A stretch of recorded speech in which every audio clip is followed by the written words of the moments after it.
నాగర్ కర్నూలు జిల్లా బల్మూర్ మండల కేంద్రంలోని కస్తూరిబా గాంధీ బాలికల విద్యాలయంలో హై డ్రామా చోటు చేసుకుంది. కేజీబీవీలో పనిచేస్తున్న వంట కార్మికుల మధ్య విభేదాలు తలెత్తడంతో ఒకరిపై ఒకరు కత్తిపీటలతో ఘర్షణకు దిగారు. మద్యం మత్తులో వర్కర్లు తమను ఇబ్బంది పెడుతున్నారంటూ విద్యార్థినులు ఆవేదన వ్యక్తం చేశారు. సమాచారం అందుకున్న ఎస్ఓ లలిత కేజీబీవీకి చేరుకుని వంట కార్మికులను మందలించగా ఆమెపై తిరగబడ్డారు.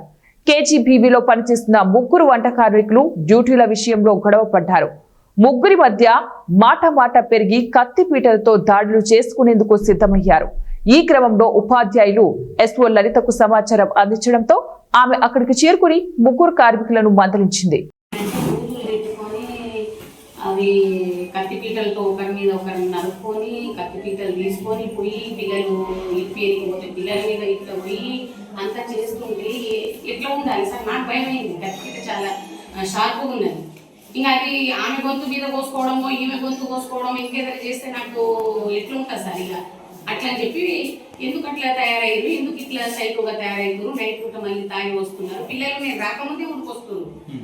నైట్ అంతా తాగి ఏడంటే టాయిలెట్ చేస్తున్నారు. ఏడంటే వాళ్ళకి మధ్య ఉంటలేదు. మాకు ఇష్టం వచ్చినట్టు లంజలు అవి ఇవి అని బూతులు తింటున్నారు మేడం అని అంటే ఆగండి, మాట్లాడదాం ఆగండి అమ్మా అని నేను చెప్తానే ఉన్నా. అప్పటికి ఇంకా గొడవ చేస్తూనే ఉన్నా సార్.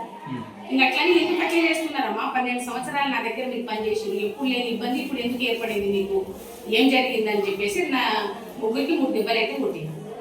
ఎందుకంటే ఏదన్నా ఇప్పుడు అడుగుతున్నట్టే రేపు కూడా ఉంటుంది మామూలు కాబట్టి సదరు చెప్తే వాళ్ళు ఇంటారేమో అని చెప్పే ఉద్దేశంతో నేను అన్నా. కానీ వాళ్ళకి ఏదో ఇబ్బంది పెట్టాలో ఇంకేదైనా చేయాలో అనే ఉద్దేశంతో అయితే నేనైతే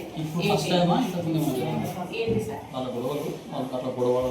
వాళ్ళు ఎప్పటి నుంచో ఒకటే గొడవలు, ఎప్పుడు ఏదేదో ఉంటే ఏదేదో చేస్తారు. పిల్లలు కూడా ఇగో లెటర్లు రాసి కూడా ఎన్నోసార్లు ఇచ్చింది నాకు ఇంకా ఉన్నాయి. ఇవన్నీ ఉండే కూడా ఉండలేమ్మా వాళ్ళు ఆంటీ వాళ్ళు మీరు మాట వినరు, ఆంటీ వాళ్ళు చెప్తే కూడా చేయరు, ఇది చేయరు అది చేయరు అని చెప్పేసి ఇంకా నేను వాళ్ళని చదువుకుంటా. కానీ వాళ్ళకి పీక్ స్టేజ్కి వచ్చేసింది. అది వాళ్ళు తాగి